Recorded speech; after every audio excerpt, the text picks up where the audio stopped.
ہمارے جو گزشتگان اس دنیا سے چلے گئے، جو پچھلے برس ذکر اہل بیت میں مصروف پہلے تھے اور اب اس دنیا سے چلے گئے، لیکن ہمیں یہ یقین ہے کہ جو یہاں اس فرش پر ذکر امام حسین اس دنیا میں کرتا ہے وہ امام حسین کے ساتھ امام کا ذکر کرتا ہے ماشاءاللہ۔ تو جو اس دنیا میں چلے گئے ان کے درجات کی بلندی کے لیے، بیان کی توفیقات میں اضافے کے لیے، اپنی شرعی حوائج کی قبولیت کے لیے مل کر بآواز بلند صلوات ہدیہ کریں۔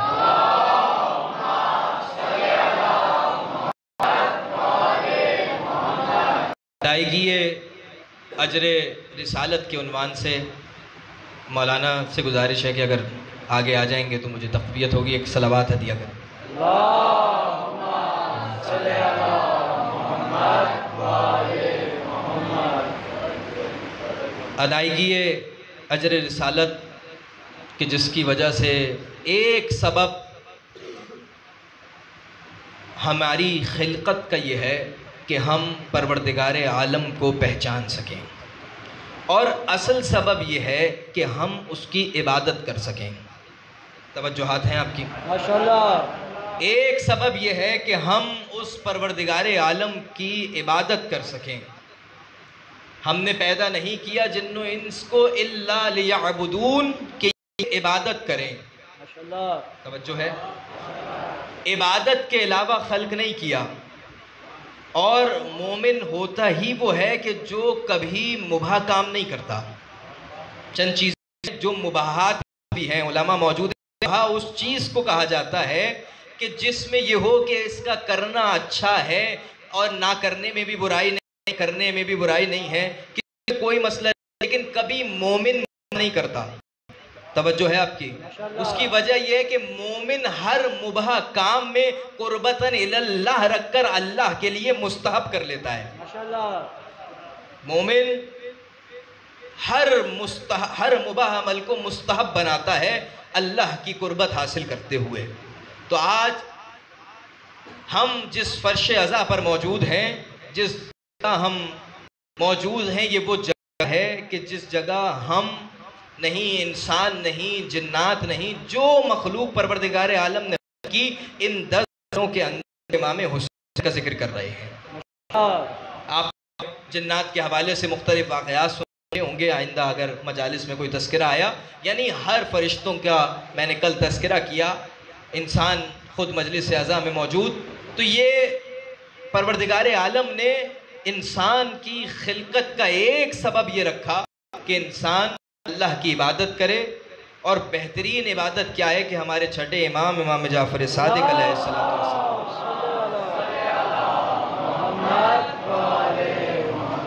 امام صادق سے سوال ہوا، امام توجہ رکھیے گا، امام ہمارا چاہنے والا، ہم سے محبت کرنے والا، جس سے ہم محبت کرتے ہیں، جو ہم سے محبت کرتا ہے، وہ اس دنیا سے چلا گیا، اب ہم اس کے لیے کیا کریں؟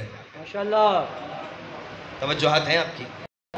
ہم جس سے محبت کرتے تھے، جو ہم محبت کرتا تھا، دنیا سے چلا گیا، اب ہم کیا کریں؟ امام فرماتے ہیں وَاذْكُرُوا مَوْتَكُمْ بِالْخَيْرِ، ماشاءاللہ۔ وَاذْكُرُوا مَوْتَكُمْ ذکر خیر، تم اس کے لیے جب وہ چلا جائے، تمہارے چاہنے والا، تم سے محبت کرنے والا جب اس دنیا سے چلا جائے، تم اس کے لیے ذکر خیر کرنا۔ ماشاءاللہ۔ توجہات رکھیے گا، تم اس کے لیے ذکر خیر کرنا۔ ذکر خیر کیا ہے؟ مولا فرمانے لگے قرآن کریم کی تلاوت خیر ہے۔ مولا فرمانے لگے کہ صدقہ دینا، جو سے چلا گیا اس کے لیے صدقہ دینا، اس کے نام پر لوگوں کو دلانا، اس کے نام پر لوگوں کو دینا، یہ ذکر خیر قرار لگا۔ پھر فرمانے لگے کہ ذکر خیر یہ ہے کہ وہ اس کی اولاد اس کے لیے عمل صالح انجام دے، یعنی صالح عمل انجام دے۔ اور پھر بڑھ کر وہ سوال کرنے لگا کہ اور ذکر خیر کیا ہے، ہمیں سمجھ نہیں اور کیا طریقے سے ذکر خیر کر سکتے ہیں؟ تو امام فرمانے لگے سب سے بہتر ذکر خیر یہ ہے کہ ہم اہل بیت کا ذکر شروع کرو، یہ ذکر سب سے بہتر ذکر ہے۔ ایک صلوات ہدیہ کریں بابا۔ اللہم صلی علی یہ ذکر سب سے بہتر ہے جو انسان اپنی زندگی میں کرے گا۔ قرآن کریم کی تلاوت بہترین چیزوں میں سے ہے، لیکن اس کے ساتھ ساتھ ضروری ہے کہ جہاں قرآن صامت کا تذکرہ ہو، جہاں تذکرہ ہو اس قرآن کا کہ جو خاموش ہے، تو پھر اس قرآن کا تذکرہ ہو کہ علی اپنے سینے پر ہاتھ رکھ کر کہتے ہیں کہ میں وہ قرآن ہوں جو بولتا ہوا قرآن ہوں۔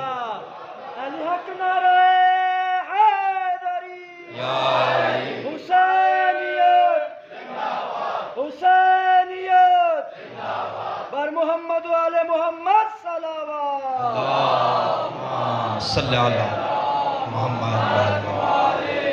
علی فرما رہے ہیں میں قرآن ناطق ہوں، دو طرح سے قرآن، ایک خاموش قرآن اور ایک بولتا ہوا قرآن۔ اسی لیے رسول اللہ نے فرمایا انی تارک فیکم الصلین، کتاب اللہ و اہدی، یہ دونوں دو قدر چیزیں تمہارے درمیان چھوڑے ہوں، ان کے دامن کو کبھی نہیں چھوڑنا۔ ماشاءاللہ۔ کس کے دامن کو نہیں چھوڑنا؟ کہ قرآن کے دامن کو اور اہل بیت کے دامن کو، عطرت کے دامن کو تم نے کبھی چھوڑنا نہیں ہے۔ اس کی وجہ یہ ہے کہ کیونکہ یہ آپس میں بھی جدا نہیں ہوں گے۔ یعنی اگر یہ کہا جائے کہ یہ قرآن کی آیت ہے تو اسی کے مقابلے میں کہا جا سکتا ہے فرمان علی ہے۔ یعنی ایک طرف آیت قرآن ہوگی جو پروردگار عالم نے بھیجی، اور یہ وہ ہے کہ جس کو پروردگار عالم نے منتخب کیا ہے۔ آئندہ مجالس میں ذکر ہوگا کہ یہ وہ شخصیت ہے کہ جس کو پروردگار عالم نے چن لیا، استفاء کیا۔ عربی میں چننے کو، اختیار کرنے کو، یعنی یہ وہ لوگ ہیں کہ جن کو پروردگار عالم نے چنا ہے۔ اب اگر تذکرہ آگے اگر اجازت ہے آپ کی تو استفاء قرآن میں استعمال ہوا ہے۔ استفاء یعنی چننا، 100 لوگ ہیں ان میں سے ایک کو لے لینا، اس کو کہتے ہیں استفاء، اختیار کرنا، چننا۔ اگر کسی محلے کے اندر، کسی علاقے کے اندر ہم یہ دیکھیں کہ فلاں صاحب بہت زیادہ متحرک ہیں، بہت زیادہ کام کرنے والے ہیں، بہت زیادہ قدر ہیں، اور جو معتبر لوگوں میں شامل ہوتے ہیں وہ یہ کہیں لوگوں کو یہ جو فلاں شخص ہیں یہ سب سے زیادہ نظم و ضبط میں بہتر ہیں، اس لیے محلے نظم و ضبط ان کے حوالے دیں۔ جو ہے آپ کی محلے کا نظم و ضبط ہم ان کے حوالے دیں، کیوں کہ محلے کا نظم و ضبط اس لیے کہ مولانا نے کہا کہ یہ دوسرے لوگوں سے بہتر طریقے سے کام کو انجام دے رہے ہیں، اس وجہ سے ان کو ذمہ داری دے دیں۔ ان کو وہ ذمہ داری ملی 2 مہینے 3 مہینے 1 سال گزرا، سارے محلے کے لوگ مولانا کے دروازے پر پہنچے کہ مولانا جس کو آپ نے منتخب کیا تھا، جس کو آپ نے بنایا تھا، جس کو آپ نے کہا تھا کہ یہ سب سے بہتر ہے، وہ تو کوئی کام نہیں کرتا۔ توجہ ہے آپ کی؟ مولانا کیا جواب دیں گے کہ دوسرے لوگوں کی نسبت وہ کچھ کام کرنے والا لگا، میں علم غیب نہیں رکھتا، میں علم غیب نہیں رکھتا، اگر علم غیب رکھتا ہوتا تو میں غلط نہیں بناتا۔ اس وجہ سے یہ نتیجہ نکلا ہے کہ پروردگار عالم نے 14 کو اس لیے بنایا ہے کہ اس نے چنا ہے، اس کے بنائے ہوئے میں غلطی نہیں ہوگی، جو انسان نے بنا لیا اس میں غلطی ہو سکتی ہے۔ ایک صلوات حضرت بابا۔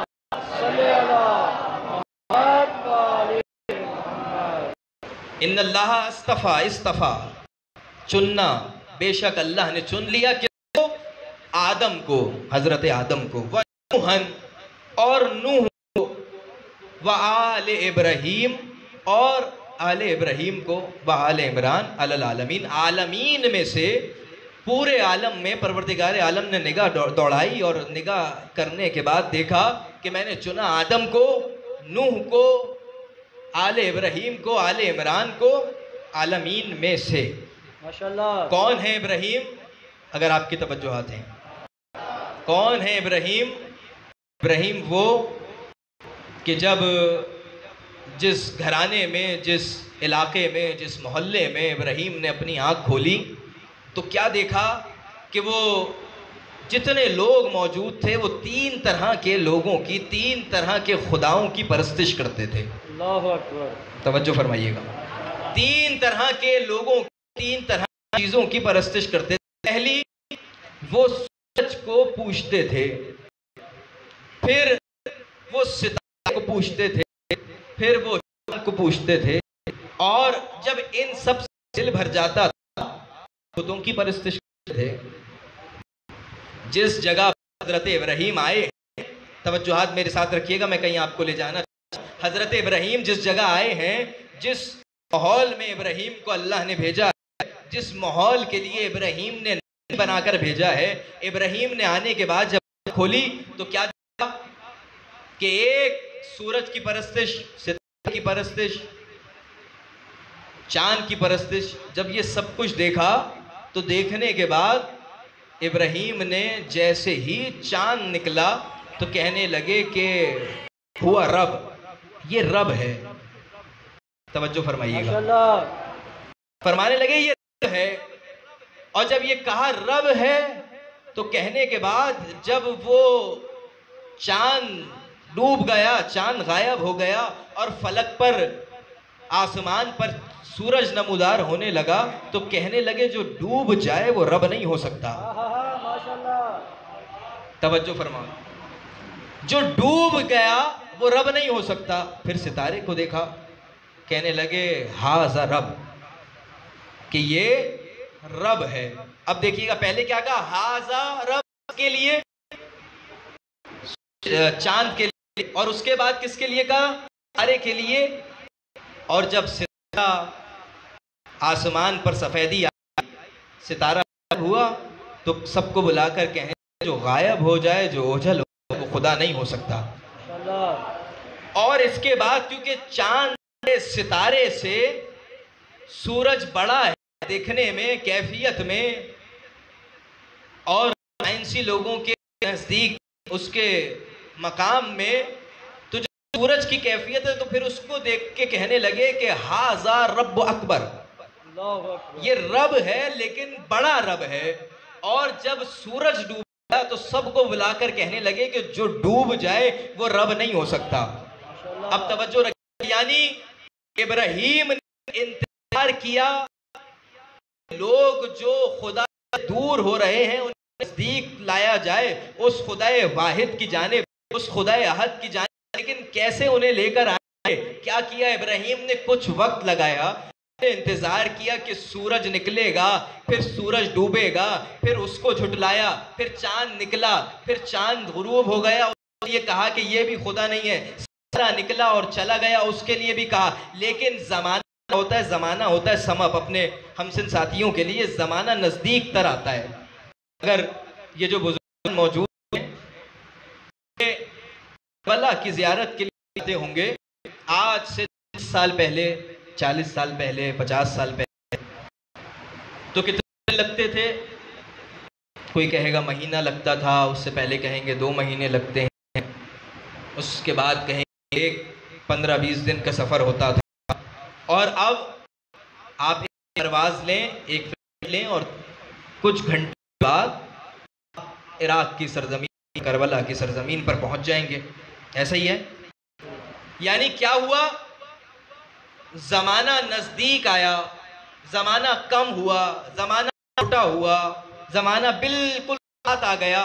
اب وقت نہیں لگانا۔ ابراہیم کا زمانہ تھا بہت پرانا زمانہ، زمانہ علی اور محمد مصطفیٰ کا آیا تو انہوں نے کیا کیا؟ انہوں نے وقت نہیں لگایا کہ یہ جو لوگ جو ہیں سورج کو مان رہے ہیں تو کیسے جھٹلائیں، چاند کو مان رہے ہیں تو کیسے جھٹلائیں، ستارے کو مان رہے ہیں تو کیسے جھٹلائیں۔ انہوں نے کیا یہ، رسول اللہ نے اپنے ہاتھ اشارہ کر کے بتایا کہ یہ چاند ٹوٹ گیا ہے، یہ خدا نہیں ہو سکتا۔ سورج کو ابھرنے نہیں دیا، بتایا یہ خدا نہیں ہو سکتا۔ علی نے اپنے دروازے پر ستارہ اتار کے بتایا یہ خدا نہیں ہو سکتا۔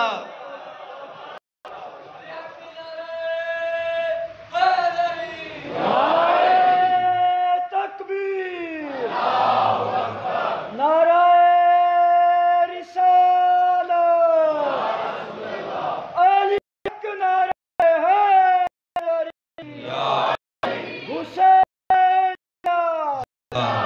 حسینیت زندہ باد حسینیت زندہ باد حسینیت زندہ باد آواز بلند تر صلوات صلی اللہ محمد۔ توجہ فرما رہے ہیں آپ؟ یعنی زمانہ جب نزدیک آیا تو علی نے وقت نہیں لگایا، اپنے دروازے پر ستارہ بلا کر بتایا یہ خدا نہیں ہے۔ اور اس کے بعد علی نے جس طریقے سے زندگی گزارنے کا سلیقہ بتایا، آپ عبادتوں کو انجام دیتے ہیں، کوئی عبادت علماء موجود ہیں دو یہاں کی اللہ نے رکھی ہے، اگر توجہات رکھیں۔ ایک عبادت کو ہم کہتے ہیں بدنی عبادت، بدن کی عبادت۔ نماز پڑھنا بدن کی عبادت ہے۔ ماشاءاللہ اگر کوئی کچھ رقم دے کہے کہ تم نماز نہیں پڑھو تو تم اس وقت نماز نہیں پڑھو گے، شاید اس پیسے کی خاطر۔ اگر مکمل یقین ہوگا پروردگار پر تو یہ سوچ کر پڑھو گے کہ یہ دے رہا ہے، پروردگار ادا دیتا ہے۔ ماشاءاللہ اور اس رقم کو تم منع کر دو گے، کیوں کہ یہ عبادت ہے، بدنی عبادت۔ نماز پڑھنے کے بعد کسی کو پیسے نہیں ملتے، نماز پڑھنے سے پہلے کسی کو پیسے نہیں ملتے، اجر ملتا ہے پروردگار عالم کی طرف سے، وہ اپنی جگہ۔ لیکن کوئی عبادت، یہ جو عبادت ہے وہ بدنی عبادت ہے۔ روزہ رکھنا، کوئی زبردستی کہے کہ کچھ کھا لو، تمہارا روزہ ہے، جب تک اختیار رہے گا انسان روزہ نہیں توڑے گا۔ یہ کیا عبادت ہے؟ بدن کی عبادت۔ نماز بدنی عبادت، روزہ بدنی عبادت۔ دوسری عبادت ہے مالی عبادت، ماشاءاللہ جس میں بدن کی ضرورت نہیں ہے۔ وہ عبادت کون سی ہے؟ زکوٰۃ کی عبادت۔ ماشاءاللہ زکوٰۃ دینے میں بدن کی ضرورت نہیں ہے، آپ اپنے بدن کی ایفرٹ، بدن کی طاقت، وجود کی طاقت کی ضرورت نہیں ہے۔ اس عبادت کو کہا جاتا ہے عبادت، یعنی مالی عبادت۔ اپنی کوئی چیز دے دینا، زکوٰۃ دے دینا، خمس دے دینا، صدقات دے دینا، اس عبادت کو کہا جاتا ہے مالی عبادت۔ اب خمس دینا مالی عبادت، زکوٰۃ دینا مالی عبادت۔ حج، انسان کے پاس صحت ہوگی، دولت ہوگی، انسان چلا جائے گا، یعنی اس کے وجود کی عبادت، اپنی عبادت کو انجام دیا۔ صرف حج ایسی عبادت ہے کہ جس میں دونوں چیزیں ہیں، یعنی انسان اپنے آپ کو بدنی کیفیت میں بھی رکھے گا اور مالی کیفیت میں بھی رکھے گا۔ لیکن نماز وہ عبادت ہے جو بدنی عبادت ہے، ماشاءاللہ اس میں اس عبادت کے اندر مالی عبادت شامل نہیں ہوتی، لیکن یہ صرف کارنامہ ہے علی کا۔ ماشاءاللہ توجہ فرمائیے گا، علی کا کارنامہ یہ ہے کہ علی بدنی عبادت انجام دے رہے ہیں۔ بدن کی عبادت انجام دیتے ہوئے جب ایک سائل نے سوال کیا، علی نے اپنے ہاتھ کو آگے بڑھایا اور انگوٹھی کو دے دیا۔ علی بتا رہے ہیں علی وہ واحد ہیں جو بدن کی عبادت کرتے ہوئے مالی عبادت بھی ادا کر رہے ہیں۔ توجہ فرمائیے گا، علی صرف بدنی عبادت نہیں کر رہے، علی وہ واحد شخصیت ہے کہ جو بدن کی عبادت کے ساتھ مالی عبادت کو بھی انجام دے رہا ہے۔ اپنی انگوٹھی کو دیا، صرف انگوٹھی کو دیا نہیں، جب انگوٹھی کو دے کر واپس پلٹے تو رسول اللہ کے پاس چند لوگ آئے اور کہنے لگے کہ آج علی نے اپنی نماز میں ایک فقیر کی صدا پر اپنی انگوٹھی کو ہدیہ کر دیا۔ توجہ فرما رہے ہیں؟ تو رسول اللہ نے جب امیر المومنین سے طلب کیا کہ کیا بات تھی تو فرمانے لگے کہ جب وہ پکار رہا تھا کہ مسجد میں کوئی ہے کہ جو مجھے دے، تو میں نماز میں مصروف تھا، میں نے سوچا تھا نماز سے فراغت حاصل ہوگی، اسے کچھ عطا کروں گا۔ توجہ چاہوں گا خاص آپ کی، جب وہ مسجد میں پکارا تھا یہاں کوئی ہے جو مجھے دے، دوسری دفعہ جب اس نے کہا تو میں نے یہی سوچا عبادت سے فراغت ہوگی تو دیں گے۔ اب جب اس نے تیسری دفعہ اپنے الفاظ کو بدلا اور یہ کہنے لگا کیا میں اللہ کے گھر سے خالی جاؤں گا، تو میں نے سوچا کہ میرا وجود تو دو آوازیں تو مجھے آئیں بدن ہونے کی وجہ سے، لیکن اصل وجود جو ہے، اصل ذہن جو ہے وہ پروردگار کے گھر ہے، وہاں جب اس نے صدا دی، اتنی دیر سے صدا دے رہا ہے عام مسجد میں، جب پروردگار عالم کو مخاطب کر کے کہنے لگا کہ میں اللہ کے گھر سے خالی ہاتھ جاؤں گا، تو علی کا وجود یہاں پر ہے، ذہن پروردگار کی طرف ہے، بس علی نے یہ سوچا اور سوچنے کے بعد اپنی انگوٹھی کو ہاتھ بڑھایا اور اس انگوٹھی کو دیا۔ لوگوں نے سوال کیا علی وجہ؟ علی نے کہا وجہ یہ ہے کہ میں اگر یہاں ہوتا تو پہلے عطا کرتا۔ اب اس نے سوال اللہ سے کیا تھا، میں وہ ہوں جو ید اللہ ہوں، علی کے ہاتھوں سے عطا کیا۔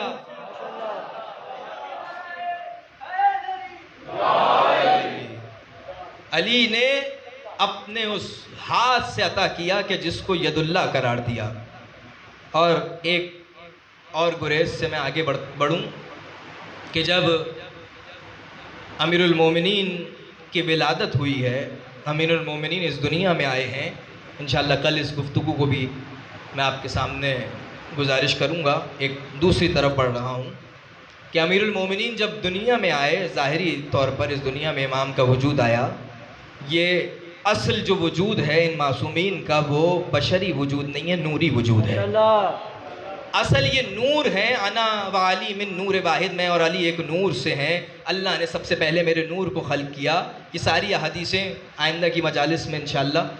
جب علی نے آغوش رسالت میں اپنی آنکھوں کو کھولا تو سب سے پہلے چہرہ رسول کی زیارت کی، چند سوالات ہوئے، اور اس کے بعد رسول آغوش رسالت میں لے کر علی کو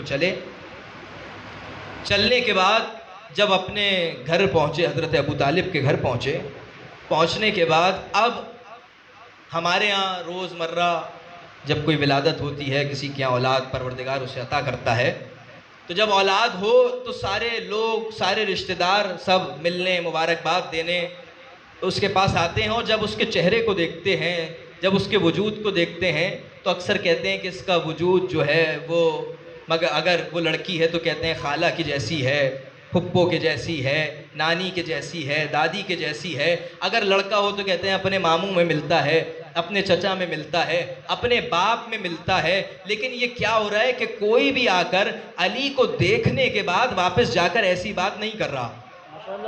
توجہات چاہوں گا میں آپ سے، علی کو دیکھ کر واپس جا رہے ہیں لیکن اس طرح کی کوئی بات نہیں کر رہے۔ کسی نے سوال کیا رسول اللہ سے، رسول کیا وجہ ہے کہ یہ بارہا لوگ آ رہے ہیں، ہر جگہ بات ہوتی ہے، لوگ سوال کرتے ہیں، بتاتے ہیں فلاں سے چہرہ مل رہا ہے، فلاں سے چہرہ مل رہا ہے، فلاں کی طرح آنکھیں ہیں، فلاں کی طرح ہاتھ ہیں۔ رسول اللہ فرمانے لگے کہ اس کے لیے کیا فرمائیں گے؟ یہ جب اس کے ہاتھوں کو دیکھتے ہیں تو کہتے ہیں کہ ید اللہ ہے، جب اس کی آنکھوں کو دیکھتے ہیں تو کہتے ہیں عین اللہ ہے، جب اس کے پورے وجود کو دیکھتے ہیں تو مکمل وجود کو دیکھنے کے بعد کہتے ہیں کہ ولی اللہ ہے۔ اللہم صلی علی محمد۔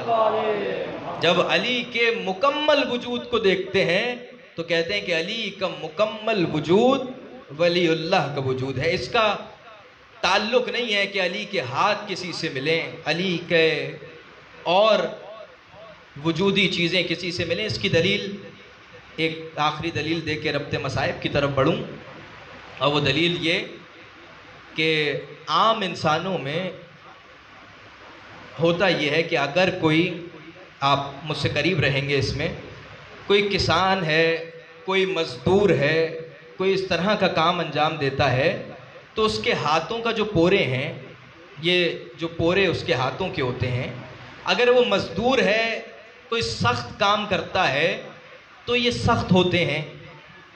توجہ ہے؟ کوئی قلم کا کام کرتا ہے، کوئی لکھنے کا کام کرتا ہے، کوئی اس طرح کا کام کرتا ہے کہ جس میں اس کے ہاتھوں کی محنت نہیں لگتی، اس کے ذہن کی محنت زیادہ لگتی ہے، تو اس کے جو پورے ہوتے ہیں وہ نرم ہوتے ہیں۔ آپ اس سے ہاتھ ملائیں گے اس کا ہاتھ نرم ہوگا، آپ اکثر مزدور سے ہاتھ ملائیں گے تو اس کا ہاتھ سخت ہوگا۔ اس کی وجہ کیا ہے کہ اس کا کام ایسا ہے، جب وہ جس چیز کا استعمال زیادہ کرے گا اس کی طرح اس کا وجود اس میں تبدیل ہوتا رہے گا۔ لیکن علی کے ساتھ یہ کیفیت نہیں ہے۔ علی جب تلوار چلا رہے ہیں تو علی سے بہتر کوئی تلوار نہیں چلا سکتا، اور علی اگر کچھ لکھ کر جا رہے ہیں تو علی سے بہتر کتاب کوئی لکھ نہیں سکتا۔ جب کسی نے امام معصوم سے پوچھا اس کی کیا وجہ ہے تو فرمانے لگے علی کے پاس یہ اختیار تھا، جب چاہتے تھے اپنے پوروں کو سخت کرتے تھے، جب چاہتے تھے اپنے پوروں کو نرم کر لیتے تھے۔ یعنی یہ علی جب چاہ رہے ہیں تو اتنا اختیار پروردگار عالم نے ائمہ معصومین کو دیا، اتنا مکمل اختیار دینے کے بعد فرمایا کہ یہ وہ لوگ ہیں، یہ وہ ہستیاں ہیں کہ جن کے لیے تخلیق کا سبب، جن کو بھیجنے کا سبب ایک یہ کہ پروردگار عالم اپنی پہچان کروا سکے۔ ماشاءاللہ، میں پہچانا جاؤں اس لیے میں نے محمد و آل محمد کو خلق کیا۔ لیکن یہ وہ گھرانہ کہ جو مسلسل لوگوں کی خدمت کے لیے آئے، لوگوں کی ہدایت کے لیے آئے، ایک وقت ایسا آیا کہ مدینہ حسین کے رہنے کے قابل نہیں رہا۔ ایک وقت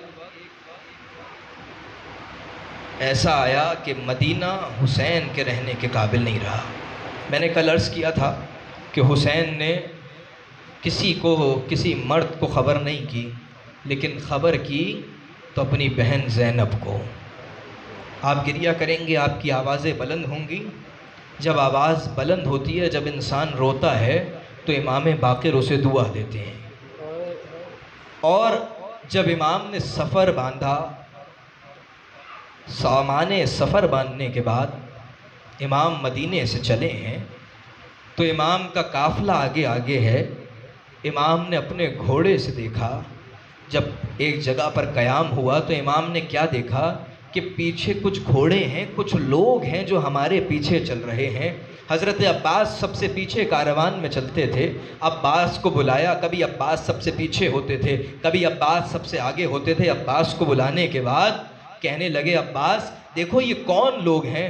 عباس گئے اور جا کے کہا کہ عبداللہ ہیں، حضرت محمد کے صحابی ہیں، آپ کے نانا کے صحابی عبداللہ آئے ہیں، یہ سننا تھا۔ امام نے کہا کہ جاؤ عباس عبداللہ کو بلا کر لے کر آؤ اور کہو کہ ہمارے ساتھ چلیں، ان کے انتقال، یہ دنیا سے رخصت اسی سفر میں ہوئے ہیں۔